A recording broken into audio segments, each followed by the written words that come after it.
Nice to have you, brother. Good to be here, finally. Finally.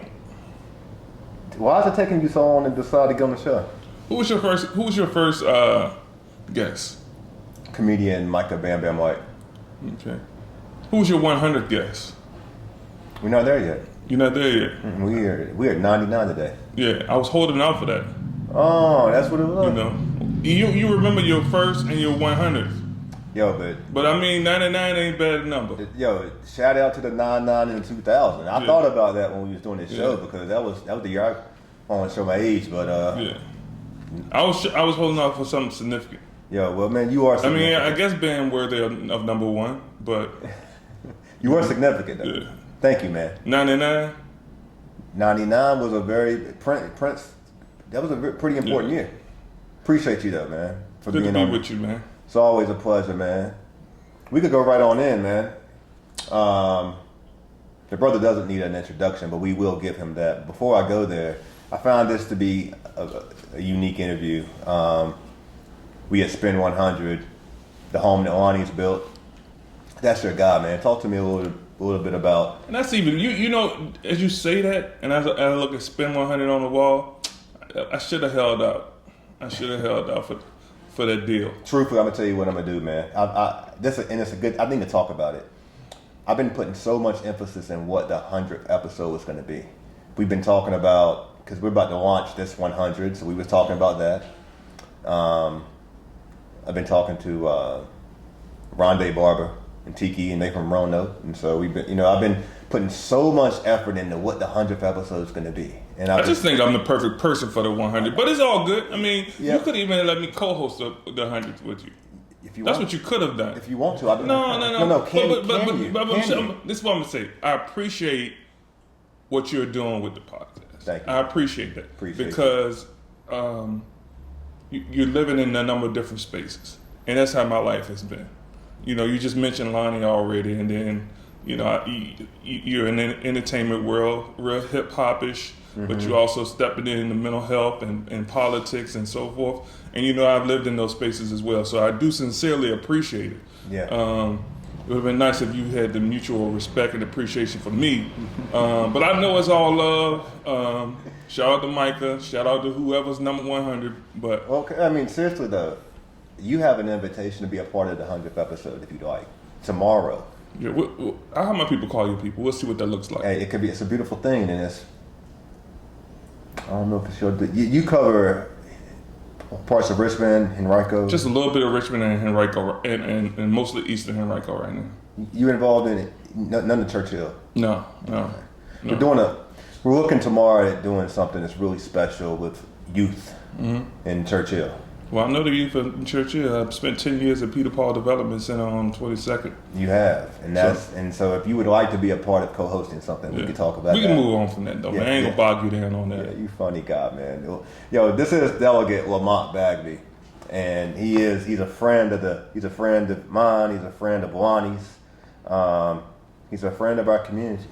But talk about Lonnie real quick in this because. That is a unique piece here. Y'all's relationship goes back further than I know. Yeah. It goes back to 99 actually. When I came back home from college. And rest in peace, Joe Dozier introduced us. Joe wanted somebody that he could trust, that he thought had some business sense. And I guess he was fooled by me. And so I was managing Joe early on when he was doing the Lack Boy and hooking up with Danger, and so it was sort of like a Caddyman Super Friends collaboration, and that's when Lonnie and I started hanging out and we became best friends. And I think Lonnie was sort of surprised about how fast our friendship grew. I remember one time I was going to Cali. I was dating this young lady, and she moved out to Cali. So I went to Cali, and I said, "Man, I don't want to leave my vehicle in front of my house." And it was a nice sedan DeVille, black sedan DeVille. I said, "Lonnie, can you keep this thing for me?" And he was just, "Man, yeah, I keep it." I mean, because at that time, that was the best thing you could have, especially with Joe Dozier dropping Caddyman on the radio. And so, it's been a brotherhood ever since. We've had our arguments, we had our fights. I can remember one fight where it was over a little bit of money, where I was doing some management for him, and I wanted a percentage of a deal. And Lonnie is about his business, man. He's not just a dude that's gonna show up and spin records, or a dude that's just gonna show up and spit a bar back then. He's about his business. So we were arguing about the fair price to pay me and so forth, and it ended with the money him giving me. I went to Lowe's and bought him a grill with that money and just left it on his porch. But yeah, man, that's my brother, man. Man, that's a story, man. Yeah.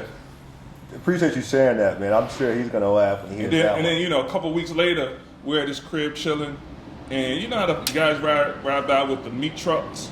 Yeah. It was perfect timing because the dude rode by with the meat truck, and Lonnie just bought all the dude meat, and we just threw it on the grill. Lonnie's wife came home like, what in the world? Yeah. But yeah, man, that's my brother. That's what's up, man. That's what's up, man. Well, thank you for sharing that. Thank you all for tuning in. This is the Randy Wilson Podcast. We are on the 99th episode. You can find this podcast everywhere podcasts are played. You can also go to randywilsonpodcast.com. Let me let you guys know I had a procedure recently in my mouth, talking with a little bit of a lisp. Pause. You can't tell. Pause. Yes, very, very much so. And trying to get acclimated here, but it's Invisalign, so bear with me. I had it. You had it? I had Invisalign. I didn't go through with it. I had to go back and get braces. I wish I would have did that. I've had braces. I lost my retainer during COVID because everything was shut down. Couldn't get in the building, and now I'm right back. But go check out the show, and thanks to the supporters. Delegate Bagby, House of Delegates, represents parts of Charles City. Is it now no longer? No longer. No, I used to represent Charles City. No longer represent Charles City anymore. I miss Charles City though. I enjoy Charles City. I ride out there on my bicycle sometimes. It's a beautiful place. It is. A lot of history there too. And a lot of pollen out there right now. You feel the spirit when you're there.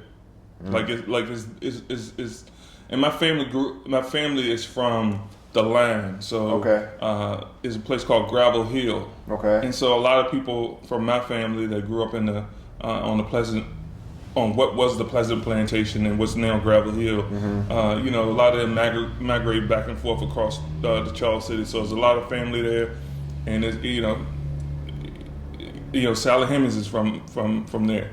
You got presidents from Charles City. It's a place rich with history. Wow. Then I didn't know all that. I didn't know all that. So much to cover with you in a few little minutes that you've given us. I know that you have a late lunch scheduled today with Biden and Obama. Your people let me know. So we'll move through this quickly, man. Legislators always let me know up front what their time limit is. But hopefully we can get some things out of you today. And I want to go right on in. You just wrapped up General Assembly session. Yeah. We have a new governor. I'm just curious of what that experience was like this year, particularly post. We're still in COVID, but at a different stage of it. I'm curious about it. It was the new year, and what things did you and your team introduce into legislation? Yeah, it was a unique year, different year than what we've experienced in the past. I have not experienced a Republican governor in my term as a delegate. Now, when I was on the school board, of course, McDonald was the governor, but I hadn't experienced it with as a delegate, and so that's been a challenge. The biggest, I think, thing that we had going for us is that this session, Ralph Northam was able to introduce the budget, and we worked from that budget from the beginning. And we also were able to work with senators to make sure that they blocked a number of the pieces of the legislation that they put in to turn back the legislation that we move forward. And it's everything from justice reform to election reform, healthcare. There's a number of things that we put forward in the last couple of sessions that Republicans wanted to turn back. Even with my electric vehicle legislation, they wanted to turn that back. With my Sunday voting legislation. They wanted to turn that back. Jennifer McClellan and Marcia Price had led the way on election reform and making sure that we protect voters. And they tried to turn that back. And so piece by piece, they had legislation to turn back. And I was proud of the Senate and the House holding together, but particularly the Senate being a roadblock on the governor's agenda, Governor Youngkin's agenda. As we talk about Youngkin, I definitely, before we get to Youngkin, curious of, it was an interesting 4 years for Northam.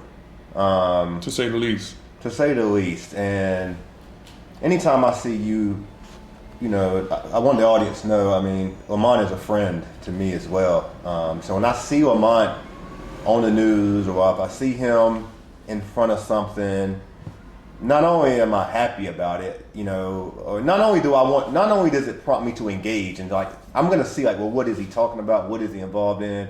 But I'm proud because he's one of ours. And when I say that, he's not just, he's a generational peer. He's a black man in the community doing positive things, and he's a friend. And without take all the professional accolades and all that to the side, at the end of the day, I know if I pick up the phone and I give him a call, I'm gonna get an answer, and I'm gonna get something from it: guidance, insight, foresight, whatever. So I'm always proud when I see you in the limelight or in the shadows, quite frankly, because I sit back during the whole blackface situation, and I saw. By the way, are you still the chair of the Black Caucus? So I don't need to tell you about what happened. You guys go to CNN. You follow the media, but you spoke on CNN, and you spoke on behalf of the Virginia Legislative Black Caucus and Northam and all that stuff, right?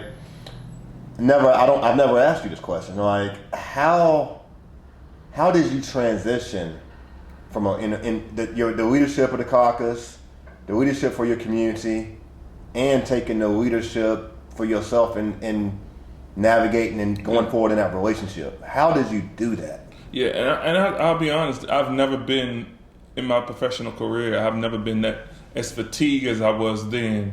I've never been that fatigued. But what we do is we bend, but we don't break. Mm-hmm. And so, I relied upon a number of my caucus members to help carry that weight. And we kept an open mind on everything. Mm-hmm. We stuck with the principles that we have: no permanent friends, no permanent enemies, only permanent issues. Mm. And so as we worked through that challenging time, I considered Ralph Northam a friend. I consider Ralph Northam a friend today. I'll see him later on this evening. But at the same time, we weren't sent here to make friends or maintain friendships. We were sent here to work on issues and push forward the agenda that the voters sent me here to accomplish. And so as we worked through that, I think we never tried to break a man. And so even as Ralph was going through whatever it was he was going through, my goal was never to break him. My goal was to make sure that we were able to move forward our agenda. And the reason why I initially called for his resignation is because I thought that the position he was in was going to compromise our agenda. After meeting with him one-on-one and having several phone conversations with him, I was convinced that he had a real conviction, whether he was in the picture or not. He had a real conviction, and he also wanted to do more. Mm-hmm. And he looked at his first year or so and reflected on it and said, I could do more. And from that point on, he did. We were able to accomplish so much together. I am so proud of the work that we've been able to accomplish the last 2 years. And people give me and people give the Legislative Black Caucus credit for a lot of the stuff, and a lot of the stuff were things that we did bring to his doorstep. But sometimes it would be him or his chief of staff that would call me and say, "We got this idea, you know," and I don't want to name drop, but at that time, everyone was calling me and offering support. From Jesse Jackson to Pharrell to Cory Booker, everyone was calling and offering support. And so it was a tough time, but I gotta thank those individuals that stepped up and helped carry the weight. Wow.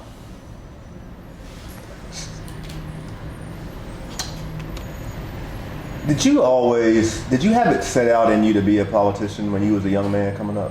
I had no clue. I had no clue of what being an elected official was. And I was raised in the church. I mean, raised in the church, non-denominational church. And we went to church Sunday morning, Sunday evening, Monday, Wednesday, prayer on Friday, and sometimes all-night prayer on Saturday. And so I was raised in the church. In the church that I was raised in, for some reason, the pastor was really, really supportive of Ronald Reagan. So back then, I thought Magic Johnson, Ronald Reagan, and Herschel Walker were like the greatest Americans in the world. And so I never thought like to look at the real issues back then. But that same pastor prophesied, he's passed away now, but he prophesied that I would be a leader. And he told my mom, and you know, sometimes people say pastors say whatever, but he told my mom he's going to be either a teacher or a pastor. So I don't know whether that guided me into this, because I taught high school at Henrico High School for 7 years, or it was a true prophecy. But you know, I fell into it, and I fell into it because I taught at Henrico High School, and I saw a lot of senior citizens holding roles as elected officials, but there was no youthful energy in any politics in the Richmond area. It was at one point I was the youngest elected official in the whole region. Like I would show up to meetings and I was the youngest one. I was elected at 30, but you know, that's not super young. But at one point I was the youngest. And so I ran because there was no youthful energy. Now I'm excited to see so many youthful individuals across the Commonwealth running for public office. We, a few minutes ago, by the way, you dropped a bar. You said there's not something that's a real issue. You said no permanent friends, no permanent enemies, just permanent issues. Yeah, I like that.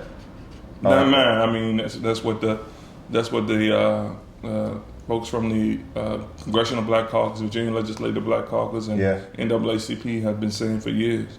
It's true principle. When you get the phone call from Jesse Jackson, Pharrell, like, what is that like?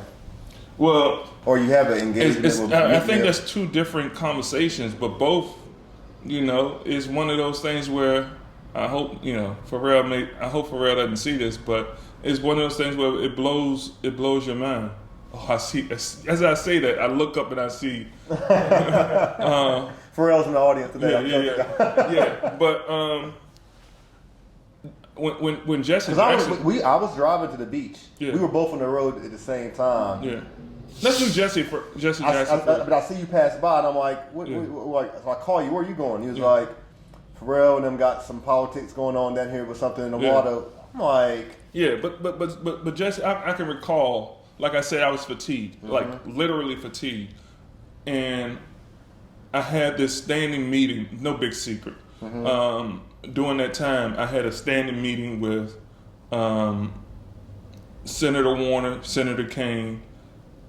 My mentor Donald McKeechin and the dean of the congressional delegation, Bobby Scott. So they would call me like twice a week.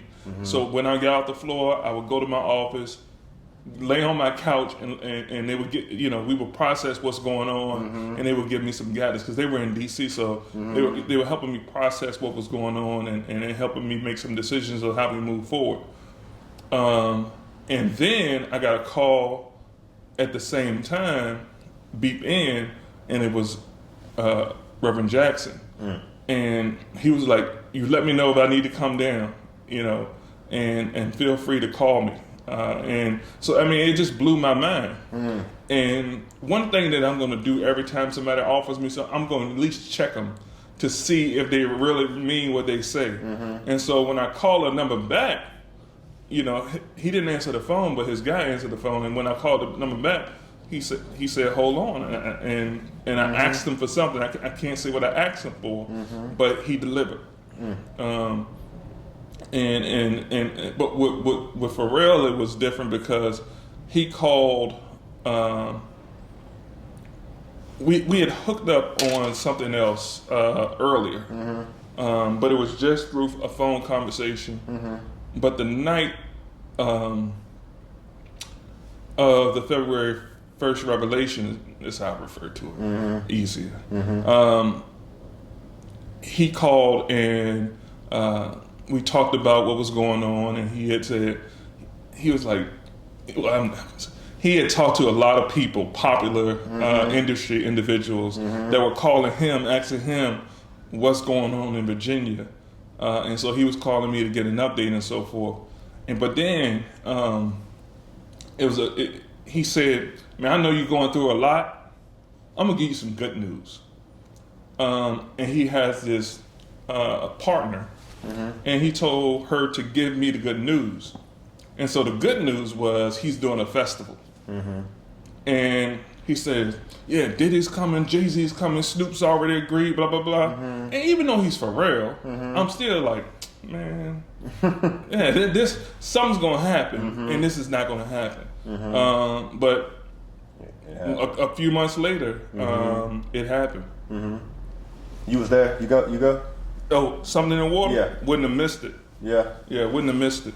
It was amazing. You going to the DC festival? Reluctantly. I haven't given up hope of it coming back to Virginia. Yeah. It not this year though, or not the next time at least. It should be in Virginia. It should be. We're Virginia. It's different water in DC. Yeah. Yeah. Before we move to Youngkin, you mentioned some of the senators. And hold on, I'm sorry. Okay. And just going back to Pharrell. Okay. Like, what I really appreciate about some of the individuals that I built a relationship with in those tough times is them being consistent and staying there.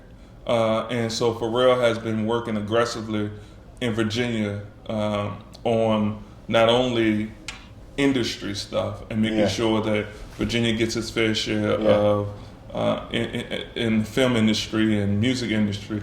He's also been a true supporter in how we look at education and making sure that the black folks have a seat at the table when it comes to development. But one last skateboard piece story is during the pandemic, we were faced with some challenges where America was sort of having a reckoning with race. And he called and wanted to have a conversation about Juneteenth. And I said, I put that legislation in. I said, it just so happens I put that legislation in before, and I couldn't get anybody to bite on it. He was like, well, let's try again. That's how he is, man. I could imagine making a song, and I could imagine being in the studio where he's producing, because he will make you think, if you jump off that building, you're gonna fly. And so I started working that piece of legislation again. Meanwhile, he called the governor and said the same thing as it relates to Juneteenth. And so I received a lot of credit initially for introducing the legislation for Juneteenth, but it was Pharrell that planted the seed to put the piece of legislation in.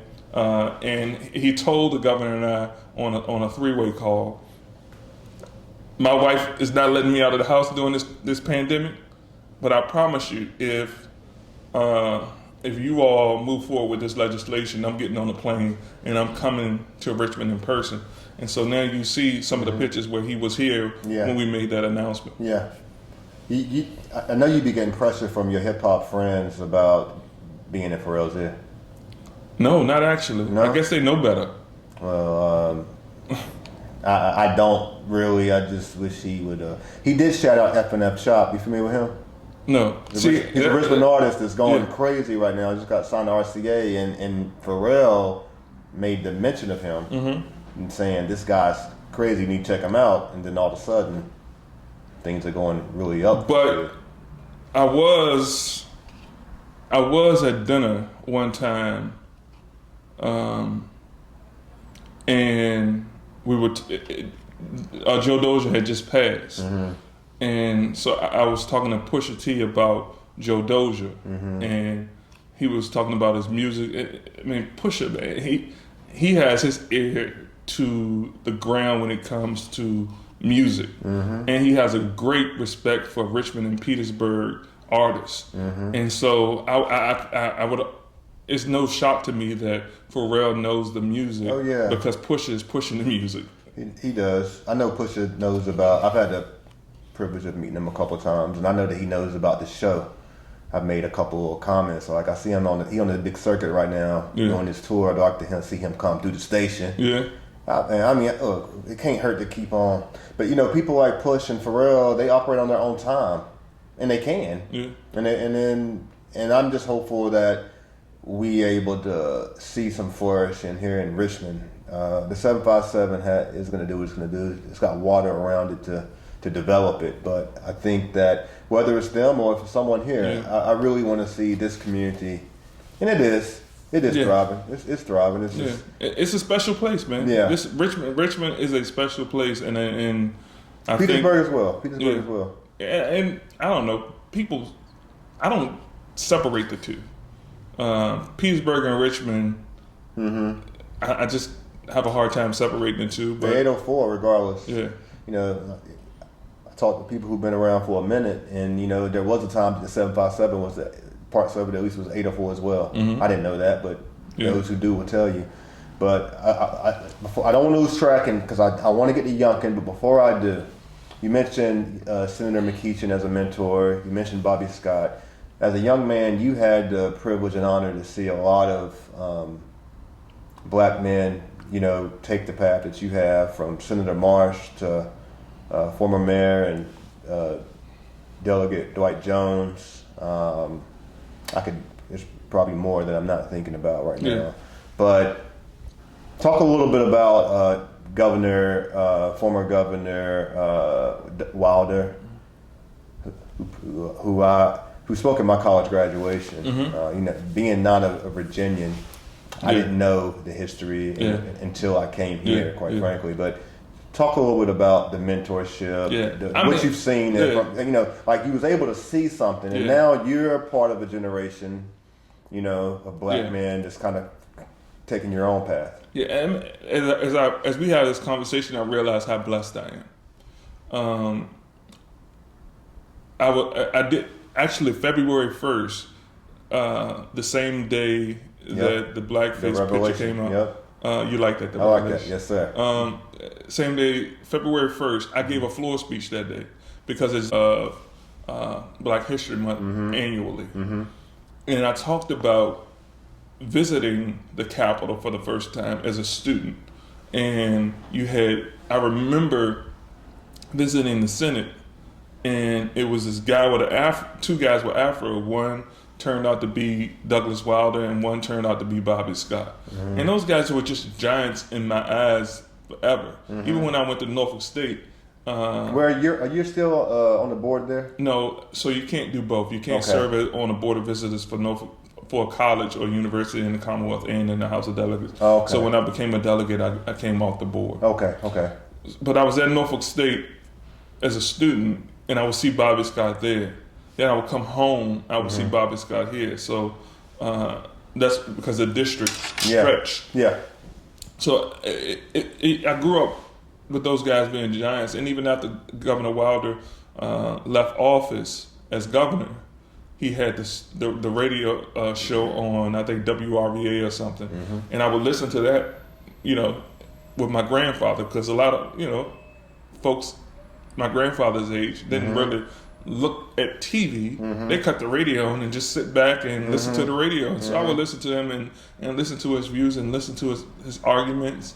But as I got into being a public servant and built the relationships with folks like Henry Marsh and Douglas Wilder, I mean, those guys just are not afraid to coach. That's all I can say. And I just want to be that for so many others in this area. Is just be able to, whatever I know, I want you to know. I can recall being a school board member, and I always still wanted to be engaged in state politics and learn. And one time I just sat outside of Henry Marsh's office, because I was there to meet with him. I think he forgot that I was there to meet with him. And then when he was leaving, he looked at me and was like, just come ride with me. And so I rode with him for the rest of the evening. And he just told me stories. We went from reception to reception. A lot of times that's what elected officials end up doing during session. Is going to a lot of receptions in the evening. But we went from reception to reception. He just told me stories from one place to another. And that was also, he was up in age and his driving skills weren't great. So I was listening to the story, but also a little afraid for my life as he was driving. But I can't tell you how much that did for me. And then to be able to go and have conversations now with Governor Wilder, he and I aren't talking like you and I are talking now, but he will be very forward with feedback. And some is hard to listen to, or hard to hear, but it's always for the good, not only for me, but for my people. And I the love people listening to him, man. I love listening to him. Anytime he goes to the TV and he has something to say, the way you described it is kind of the way I receive it. We don't always agree. He and I don't always agree, but we agree on principle. And I really, really do appreciate the guidance that I've been able to get from him. And I feel like right now we are getting some bonus years from him. And I make sure before every session, I didn't do it this session, but before every session I go by and see him and get some guidance as we approach the session. I haven't seen him lately, but it seems like every time I hear him, he sounds sharp. Is he doing well? He seems to be doing very well. I mean, strong as the ox every time I see him. Yeah. And then the other thing is, I'll tell you one of the things that really was a true blessing. As you know, he has the VCU Wilder School. And I was invited to be the speaker for the graduation for that. And to have him on stage and then tell me, job well done after the speech, priceless. Well, I'm glad you say that, man. First off, this is a phenomenal interview. I know people are going to love this. And I think one of the things that's coming from this interview, one of the things that I think why he would say that, just from your speaking ability, okay? I mean, you and I talk. We're talking now, but I'm also putting myself in the view as a listener. Are you media trained, sir? Like, have you had some type of guidance and coaching throughout your career in regard to your speaking? Because listening to you talk now and how we just have general conversations. Man, I'm trained on nothing but to teach school. That's the only thing I have training in. You do a good job, man. And so I think that his credit to how you spoke, I'm sure and how I'm just listening to you in this interview it's really good, man. But it's who did I tell this to? I think I may have told this to Mayor Stoney. When Stoney and I did our last interview, we talked about politics in a way that, it can sound like a bad thing, but there's politics in everything. And if you don't know how to politic in society, You're an instigator, by the way, but go ahead. We can talk about that too. Yeah. But why gotta be instigated? No, go. Let's stay on track. I think it's a good thing because Let's stay on track. It's part of the approach, though. I think it has. I think you have to know how to navigate and approach conversation in a way that you can pull people in. You did. You pulled them in. But I think you're doing the same thing right now. No. In regard to how you talking to. I mean, you are a politician. I hate that word, but because it has a negative. It has. I messed you up. You were going somewhere. No. That's where I'm going. Like okay. I think that you speak well, mm-hmm. and the reason why I asked if you were media trained, like I'm asking ignorantly from the standpoint of I would hope that all politicians, because of their role as public servants, have people in their corners coaching and guiding them in regard to how they handle mm-hmm. situations with the media. You know, because I look at it like this. Don't say Randy Wilson's an instigator. Randy, man, I'm a little guy. Yeah. I'm a little guy, man. Yeah. I just ask the questions that people want. Let me say this, bro. Oprah's not Oprah because she's Oprah. She's Oprah because she's Oprah. So what I'm saying to you is, you need to take a little credit for whatever you're able to pull out of people. You know, and when somebody gives you a little something, it's maybe because they want to. Yeah. Maybe it's because they were forced to. But at either rate, it's either because you're really good at what you want to do, what you're doing, or it's because they really like you. And so either way, it's a credit to you. Well, I appreciate it, man. I definitely wasn't trying to instigate. I'm very happy with the interview that Stoney did, and Senator Morrissey, both of them. Because I know that's probably what you're referring to. I wasn't referring to that. You what? That's when he went on. That's when he popped off. Though Stoney, my view on Stoney's last interview was that, and I haven't talked about this publicly, but you're a great person to talk about it. I thought he did a great job. I really did, and the reason why. Is what I told Stoney is this, and this is how I feel about me, and there's a lot of people, and this applies to all people. You can't make everybody happy. Mm-hmm. For some people, you can't be political enough. For some people, you can't focus on all the right issues because you said there's only issues. Just how'd you use it? Permanent friends, permanent. You're not gonna be friends with everybody. Everyone's not your enemy, but all the issues, for the most part, should be consistent. Now, they may pertain to some more than others. Yeah. When Stoney answered some of those questions in that interview, I looked at it and I said, I think he's given some people what they want. Mm-hmm. And then you're going to have some people going to say, they're going to still, but he ain't from Richmond. Mm-hmm. I feel like Stoney can't be black enough. None of the politicians around here are from Richmond. But some people, particularly black people, for us, I'm talking about us, like, we sometimes are our own hardest critic. Yeah. And in some rights we should be. In some rights we should be. But I thought he did a phenomenal job with it. And then I had people coming back and saying it was political. Mm-hmm. Call it what you want, man. It's like if he wouldn't have did that, then what you would have said that, I was like, look, man, give him some street cred, man. Give him some street cred. This is how give him some street cred. Yeah. He came on the show twice. And he didn't hold back any. More than I had done before that. Yeah, because I couldn't get you on the show. But glad he came on, man. That's 100. While we talking about Stoney, you guys have a good relationship. I guess you have to work closely because you represent parts of the city and he's the mayor. Yeah.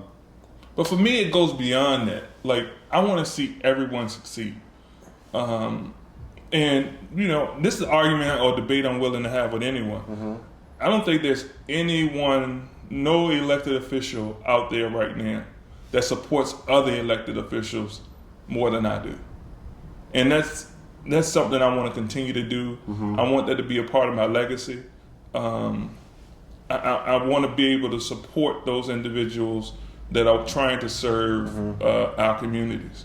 And I don't want individuals to get discouraged or bogged down with negative energy. Mm-hmm. But you also have to be able to I believe iron sharpens iron. Sure, so you also have to be able to help individuals when they're going the wrong way, or making poor decisions, or getting bogged down with the wrong groups of individuals. But I think the way you do that is you earn favor, and you earn favor by being helpful, and helping them move forward their agenda.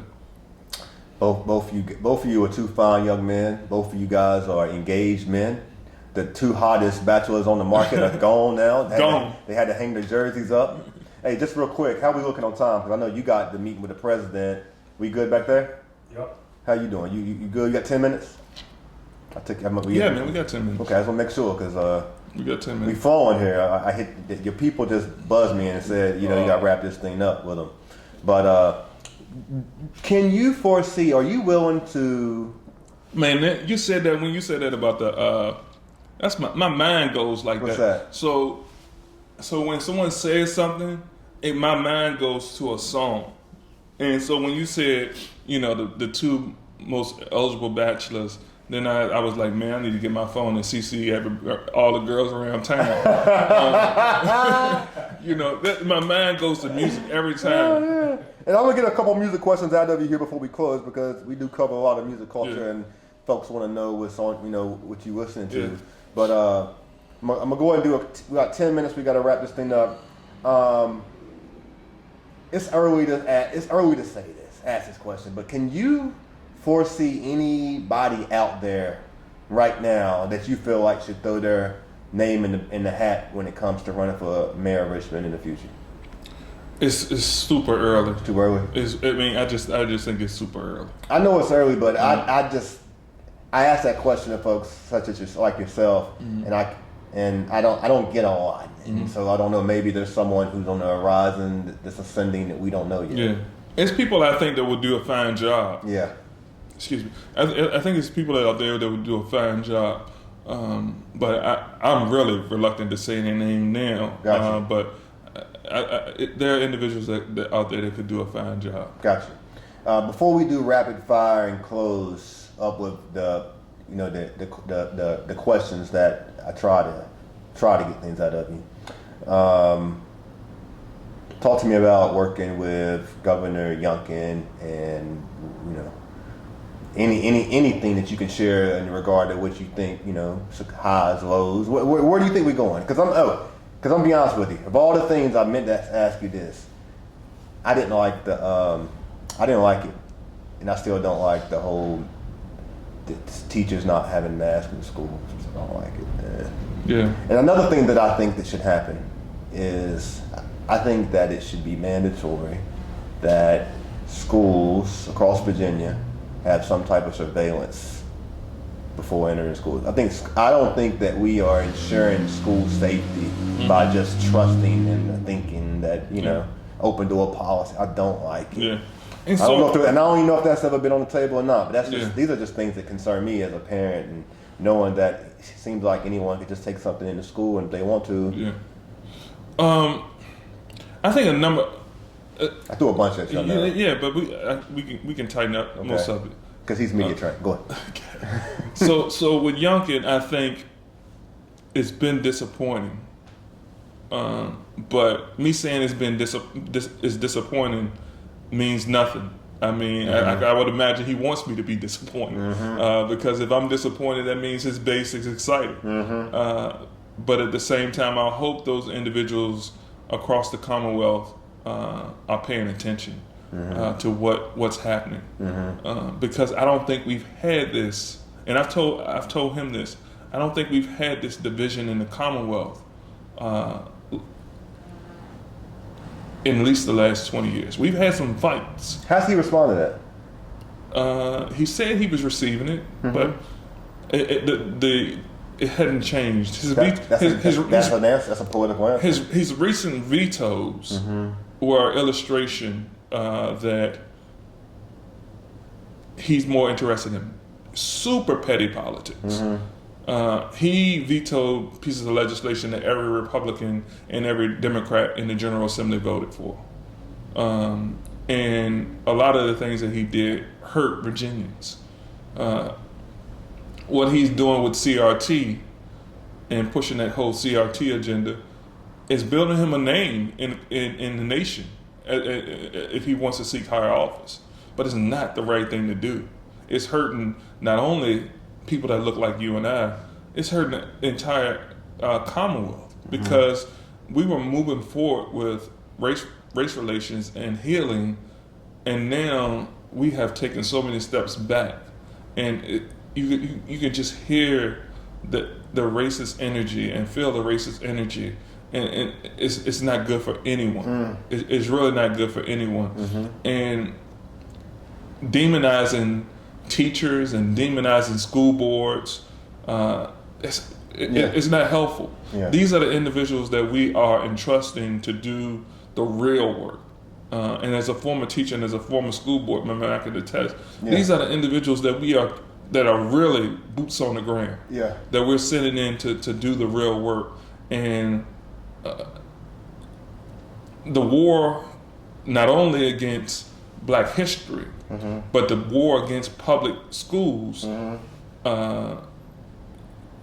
We have to stand up against that, and that's not just Democrats. It's not just Black folks. That's the entire Commonwealth needs to say, all right, enough is enough.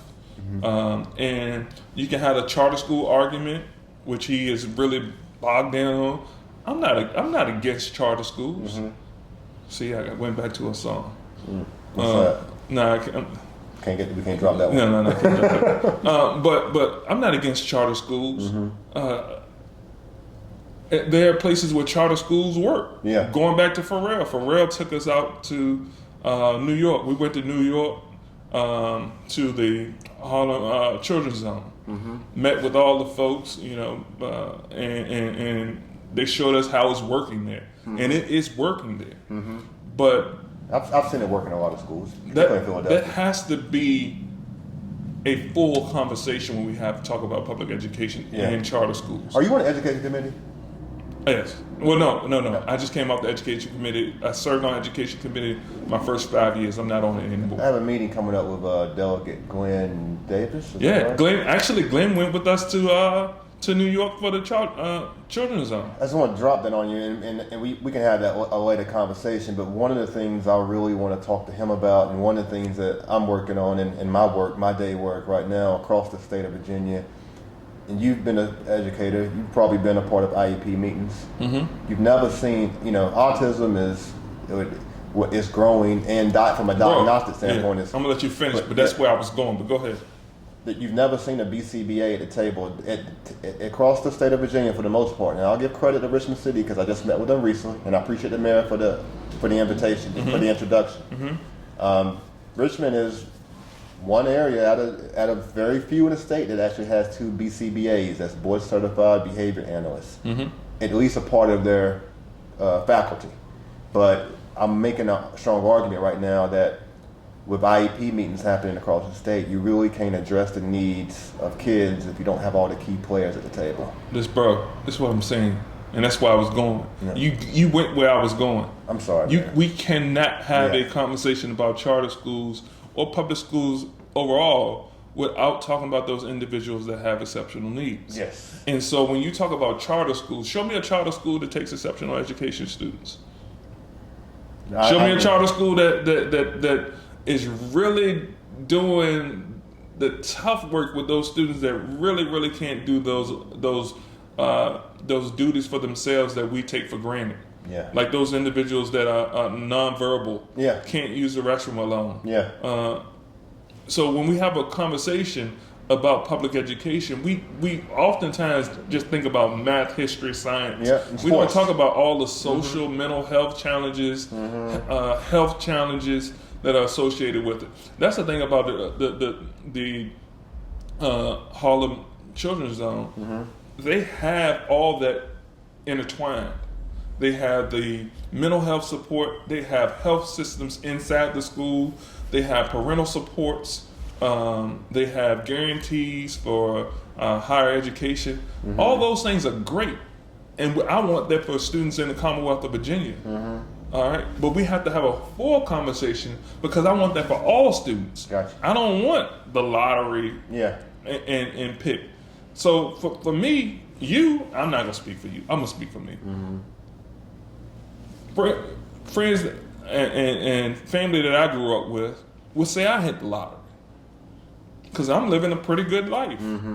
Some of them are locked up, some are dead, and some are just struggling. Yeah, definitely can't speak for me because I don't have the money you got. Go ahead. You ain't struggling, bro.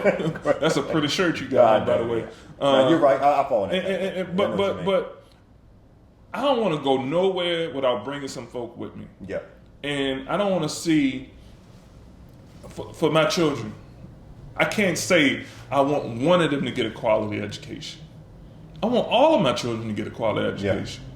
If they mess it up, they mess it up, but they should all be afforded an opportunity. Yeah. And so when the governor takes the word equity out of departments and language and builds these hotlines as fear tactics, that word equity means a lot. Yeah.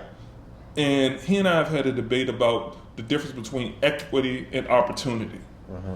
He's like, well, we want to give everybody an opportunity. No, you don't. It's not giving everybody an opportunity. Uh-huh. When you say we're going to build a charter school, but we're not going to do anything different for those students that are remaining in the public school system.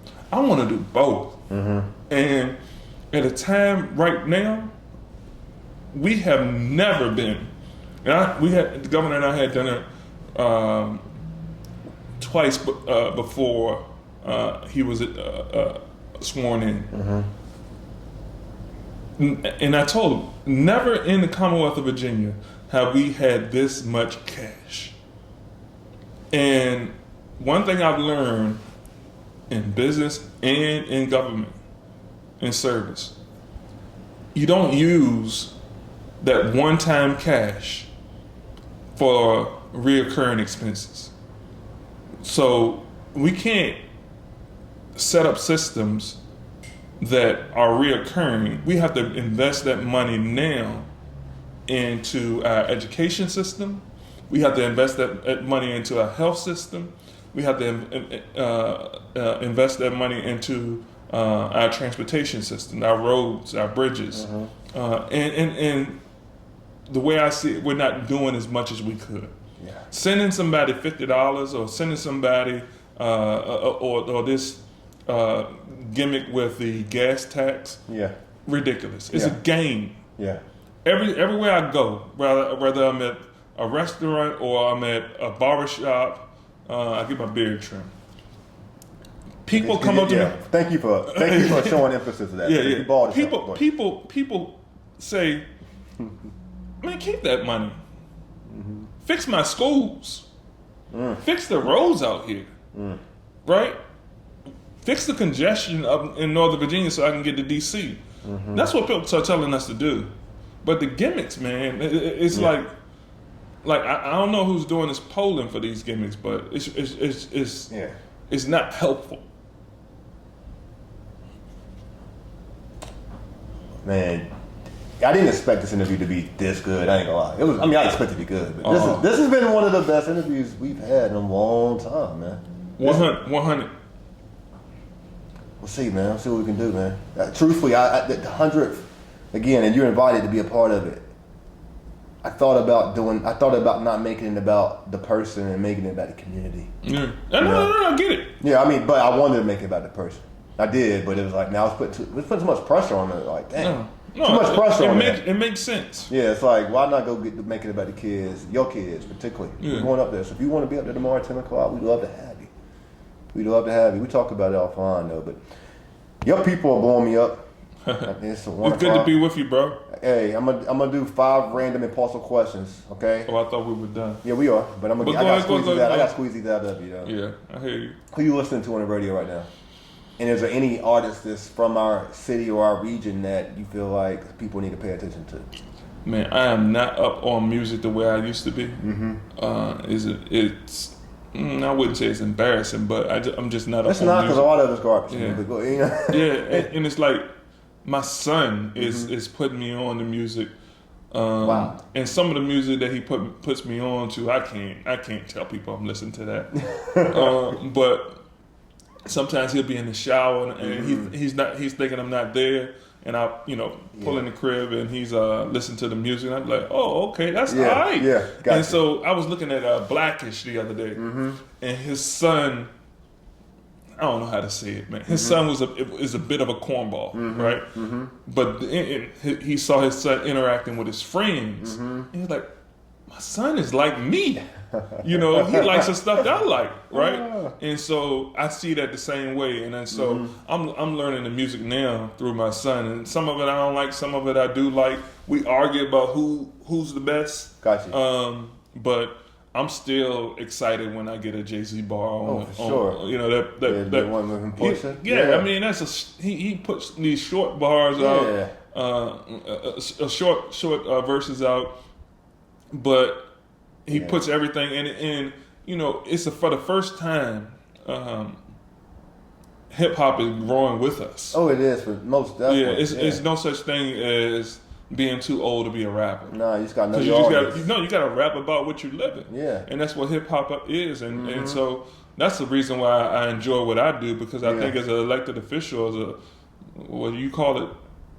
What's that? You called it a different word, politician or something like that. But I think if you're serving and you're representing people, then I think it has to be just like a hip hop artist. Like your voice has to be what's really going on. Yeah, I like that, and that's part of that's kind of my approach to the show. Yeah, because I see it, bro. Why can't I? I mean, I talk to what's relevant to me and those alike. I mean, why can't I talk to a legislator and then next that interview talk to a thug for real? Why not? Why? I mean, like at the end of the day, I don't think we should allow labels to conceal us. You know, I think I always say that labels conceal more than they reveal. We get caught up on titles and put less emphasis in people and things. And so we're interviewing Community Covia next. You know what I'm saying? We're gonna talk about community. Gotta be with the kids. You know, it's like everybody. Look, this is hip hop. At the end of the day, it's inclusive of all things community. It's the life we live. Yeah, and it ain't. I mean, I use the television as an example. If